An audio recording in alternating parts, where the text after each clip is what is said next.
भयंकर वर्षा हो रही होती है। दिशा दुल्हन के जोड़े में अपनी छत पर खड़े होकर सड़क की ओर देख रही थी। तभी उसके चाचा और चाची उसके पास आते हैं। उसके चाचा गुस्से से उसकी ओर देखकर कहते हैं, अरे कितनी देर तक छत पर खड़े रहेगी तू?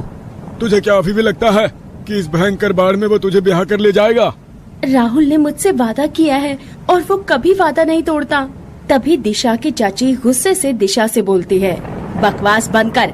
अरे कलमू ही पैदा होते ही तू अपनी माँ और पिता को खा गई और उसके बाद से हमारे सर पर बोझ बनी हुई बैठी है। अरे मनहूस, आज तेरा ब्याह था और देख तेरे ब्याह वाले दिन सारे शहर में भयंकर बाढ़ की तबाही मची हुई है। हाँ, घर के अंदर तक पानी आ चुका है। चल जल्दी से दुल्हन का जोड़ा उतारकर पानी निकालने में मदद कर। वहीं दूसरी तरफ राहुल दूल्हे का जोड़ा पहने हुए अपने घर के बाहर खड़ा हुआ था। उसके आधे पांव पानी में डूबे हुए होते हैं। उसकी माँ रुक्मणी दरवाजे से क्रोधित अवस्था में राहुल से बोलती है, लगता है बेटा तू पगला गया है। अरे सारे शहर में भयंकर बाढ़ आई है, लेकिन तुझे तो अपने ब्याह की पड़ी हुई है। मैंने दिशा से वादा किया है माँ, आज मैं दिशा से किसी भी हाल में विवाह करके रहूंगा। तभी रुक्मणी के बगल में खड़ी राहुल की बहन वैशाली राहुल से बोलती है, भैया अब तो आप पंडित जी की बात पर विश्वास कर लो।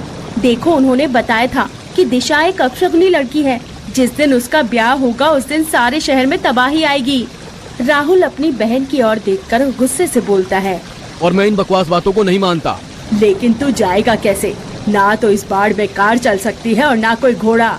कुछ भी हो माँ, मैं पैदल ही दिशा के घर तक जाऊंगा। राहुल बड़ी मुश्किल से पैदल ही पानी को पार करता हुआ और कभी तैरता हुआ दिशा के घर तक पहुंच जाता है। राहुल को अपने घर के बाहर पानी में खड़ा हुआ देखकर दिशा भागती हुई नीचे आ जाती है। दिशा के पैर भी आधे पानी में डूब जाते हैं। दिशा राहुल से बोलती है, मुझे विश्वास था राहुल कि तुम जरूर आओगे, लेकिन हमारा विवाह कैसे होगा? चिंता मत करो दिशा, हम अभी मंदिर चलेंगे और विवाह करेंगे। राहुल दिशा को लेकर बड़ी मुश्किल से पानी को पार करता हुआ मंदिर पहुंच जाता है और पुजारी से बोलता है, पुजारी जी, हम दोनों बालिग हैं और विवाह करना चाहते हैं। पुजारी उन दोनों का विवाह संपन्न करा देता है। राहुल दिशा को अपनी बहू बनाकर भयंकर वर्षा और बाढ़ के बीच बड़ी मुश्किल से पानी में तैरते हुए अपने घर तक आ जाता है। घर पर आकर राहुल अपनी माँ और अपनी बहन की ओर देखकर बोलता है, अब बताओ माँ, तुम्हारे पंडित जी बता रहे थे कि जैसे ही मैं दिशा की मांग में सिंदूर भरूंगा मैं उसी समय मर जाऊंगा, लेकिन मैं तो जीवित हूँ। और देखो इस भयंकर वर्षा और बाढ़ के बीच में मैं दिशा को ब्याह कर घर लाया हूँ, ताकि आप लोगों की दिलो दिमाग से गलतफहमी दूर हो जाए। तभी रुक्मणी के फोन की घंटी बजती है। रुक्मणी फोन की स्क्रीन पर देखती है तो नंबर डॉक्टर का होता है।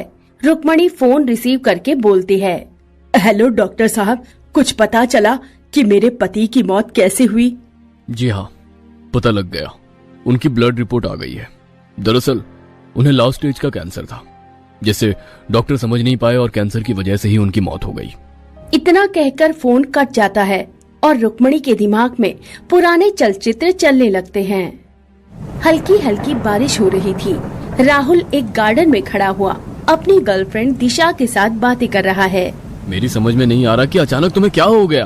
तुम समझ नहीं रहे राहुल, मैं एक अपशगुनी लड़की हूँ। देखो ना, जब से मेरा और तुम्हारा रिश्ता तय हुआ है तुम्हारे पिता की तबीयत भी खराब रहने लगी है। मैं इन बकवास बातों को नहीं मानता। अगर मैं शादी करूंगा तो सिर्फ तुमसे करूंगा। इतना बोलकर राहुल अपने घर चला जाता है। राहुल जैसे ही अपने घर पर जाता है तभी उसकी माँ रुक्मणी उससे बोलती है, क्या तुम दिशा से मिलकर आ रहे हो? हाँ माँ। आज के बाद तुम दिशा से नहीं मिलोगे। ये आप क्या कह रही हैं? आप जानती हैं मेरी और दिशा की शादी तय हो चुकी है। और मैं तुम्हारी शादी तोड़ने जा रही हूँ। लेकिन क्यों माँ? क्योंकि मुझे पता लगा है कि दिशा अपशगुनी है, मतलब मनहूस लड़की है, और मैं नहीं चाहती कि उसके मनहूस कदम मेरे घर पर पड़े। माँ, आज के जमाने में भी आप इन बातों पर विश्वास करती हैं? आपकी सोच पर मुझे तरस आता है माँ। इतना बोलकर राहुल सीधा अपने कमरे के अंदर चला जाता है कि तभी उसकी बहन वैशाली आकर उससे बोलती है, माँ बिल्कुल सही कह रही है भैया, मैंने दिशा के बारे में पता किया है। उसके पड़ोस वाले बता रहे थे कि पैदा होते ही सबसे पहले वो अपने माता पिता को खा गई। बकवास मत करो वैशाली। अरे अगर उसके पैदा होते ही उसके माता पिता गुजर गए तो उसमें उस बेचारी का क्या दोष है? लगता है उस मनहूस ने आपके ऊपर कोई जादू कर दिया है। मत भूलो, तुम और माँ ही मेरा रिश्ता लेकर दिशा के चाचा और चाची के पास गए थे। तब हमें ये नहीं पता था कि वो मनहूस है। ये सुनकर राहुल का दिमाग खराब हो जाता है और वो सीधा अपने घर के बाहर आकर कार में बैठकर अपने पिता के ऑफिस चला जाता है और अपने पिता को सारी घटना बताते हुए बोलता है। आप ही बताइए पिताजी, मैं क्या करूं? तुम्हारी माँ सही कह रही है राहुल। जब से तुम्हारा और दिशा का रिश्ता तय हुआ है, तब से मेरी तबीयत भी खराब रहने लगी है। अरे आपकी तबीयत खराब होने से मेरे और दिशा के रिश्ते का क्या मतलब? मैंने आपकी ब्लड रिपोर्ट कराई है, कुछ दिनों बाद रिपोर्ट्स आ जाएंगी। राहुल, पंडित जी बता रहे थे कि दिशा के पैर हमारे घर के लिए अशुभ है। मैं इन बातों पर विश्वास नहीं करता।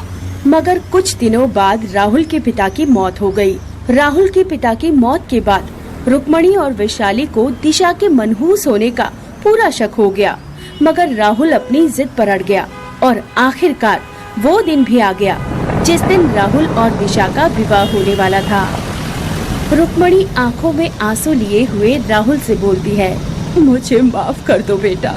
डॉक्टर का फोन था, वो बोल रहा था कि तुम्हारे पिता की मौत कैंसर की लास्ट स्टेज के कारण हुई है और मैं उनकी मौत की वजह बेचारी दिशा को समझ रही थी।